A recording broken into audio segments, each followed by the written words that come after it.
Hello, this short webinar is titled A Country Built to Last, Educating the Next Generation. Well, preserving the core is those set of activities that reinforce the importance of the core and help protect and preserve it. These action items are a part of that process. Based on the widespread historical and civic ignorance that abounds today, it can be surmised that these things are not being taught in public schools and universities, and in many cases they're being attacked. If you break down civics and history into these following categories: timeline items or minor reference points, history of shortcomings, history of bravery, courage, and faith, historical understanding of principles of government, civic understanding of how government is supposed to work, philosophies of healthy societies that work, and character and morality, you'll find that most of these are not being taught. In fact, most of history education today, if there's any at all, is timeline items that amount to historical trivial pursuit and the history of shortcomings, which is emphasized to such a degree that youth have no positive feelings toward their country and in many cases are turned against it. We as a country are in big trouble. Thomas Jefferson said, "If a nation expects to be ignorant and free in a state of civilization, it expects what never was and never will be." Abraham Lincoln purportedly said, "The philosophy of the schoolroom in one generation will be the philosophy of government in the next." The founders were big proponents of civic education and felt like universities would provide a key role. The incapable advantage of training up able counselors to administer the affairs of our country in all its departments, legislative, executive, and judiciary, would be one of the key roles of the university system.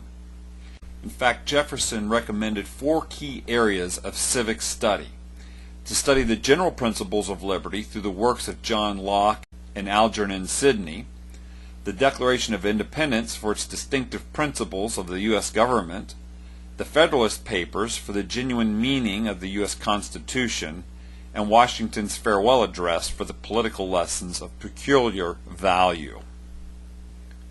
Well, these are not taught anymore, and for most Americans they've never even been heard of. But there's one thing more that Thomas Jefferson felt was important to education, and it was this: the proof of the being of a God, the creator, preserver, and supreme ruler of the universe, the author of all the relations of morality, and the laws and oblations, that is, offerings to God, which these infer, will be in the province of the professor of ethics.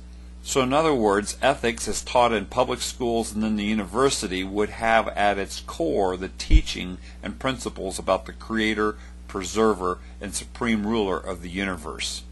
I'm not sure that's the central and foundational tenet of most ethics courses today. So important are these thoughts that we'll take a look at Columbia University. It was established in 1754. It's a private Ivy League school, a research university in Upper Manhattan, New York City. It's often cited today as one of the world's most prestigious universities.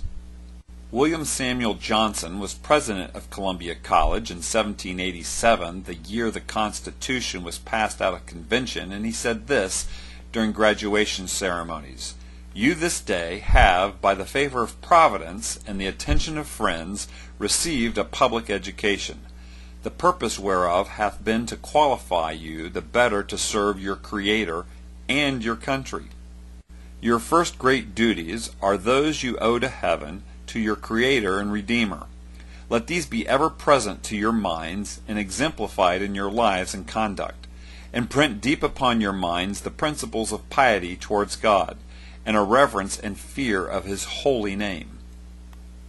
The fear of God is the beginning of wisdom, and its practice is everlasting happiness."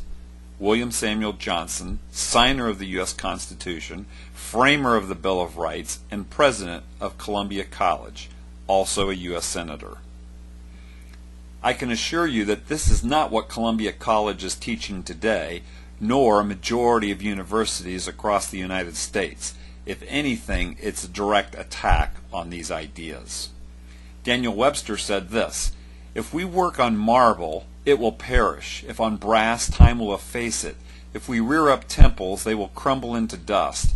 But if we work upon immortal minds and imbue them with principles, with the just fear of God and the love of our fellow men, we engrave on those tablets something that will brighten to all eternity. Herbert Hoover said this: "Our founding fathers did not invent the priceless boon of individual freedom and respect for the dignity of men. That great gift to mankind sprang from the Creator and not from governments. The founding fathers, with superb genius, welded together the safeguards of these freedoms." A nation is strong or weak. It thrives or perishes upon what it believes to be true. If our youth is rightly instructed in the faith of our fathers, in the traditions of our country, in the dignity of each individual man, then our power will be stronger than any weapon of destruction that man can devise. You see these things he's talking about? These are all preserving the core activities. Ronald Reagan said this: "We've been a free people living under the law with faith in our Maker and in our future. The morality and values such faith implies are deeply embedded in our national character. Our country embraces those principles by design, and we abandon them at our peril. How can we hope to retain our freedom through the generations if we fail to teach our young that our liberty springs from an abiding faith in our Creator?" Indeed, how can we retain our freedom if we fail to teach our young that our liberty springs from an abiding faith in our Creator? The ancient literature says this: "Remember your Creator in the days of your youth, before the days of trouble come." We need a new revolution in teaching civics. I provide to you uscivicstraining.org, christiancivicstraining.org, and instituteforchristiancitizenship.org. My name's Craig Seibert. Thanks for listening.